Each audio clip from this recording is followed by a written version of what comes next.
عنبرپیٹ بڑی مسجد میں حج تربیتی کیمپ کا انعقاد عمل میں آیا۔ اس تربیتی کیمپ میں عازمین حج کی بڑی تعداد نے شرکت کی۔ اس حج تربیتی کیمپ کے موقع پر علماء کرام نے مناسک حج کی ادائیگی پر تفصیلی روشنی ڈالی تاکہ عازمین حج کو حج کی ادائیگی میں آسانی ہو سکے۔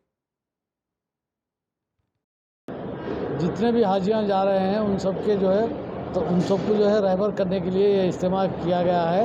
یہاں پر جو بھی عرفان صاحب ہے اور جامع مسجد کے عنبرپیٹ جامع مسجد کے کمیٹی والے ہیں، اس کو جو ہے پورے طریقے سے اچھے طریقے سے کامیاب کرنے کی کوشش کی ہے اور انشاءاللہ تعالیٰ کامیاب بھی کرے۔ جتنے بھی حاجیان جا رہے ہیں ان کو جو ہے حج کس طریقے سے کرنا ہے، عمرہ کس طریقے سے کرنا ہے، اچھے طریقے سے سمجھایا گیا ہے۔ جس طریقے سے سمجھایا گیا ہے اسی طریقے سے اگر وہی ارکان پورے کرے تو انشاءاللہ تعالیٰ ان کا حج جو ہے مقبول ہوئیں گا اللہ تعالیٰ سے۔ ان سب کے دعاؤں میں ہم کو بھی شریک کرے، اللہ ہم کو بھی جو ہے اس کا اجر دے۔ جتنے بھی لوگ ساتھ دے رہے ہیں یہ اجتماع کے لیے ان سب کو جو ہے ثواب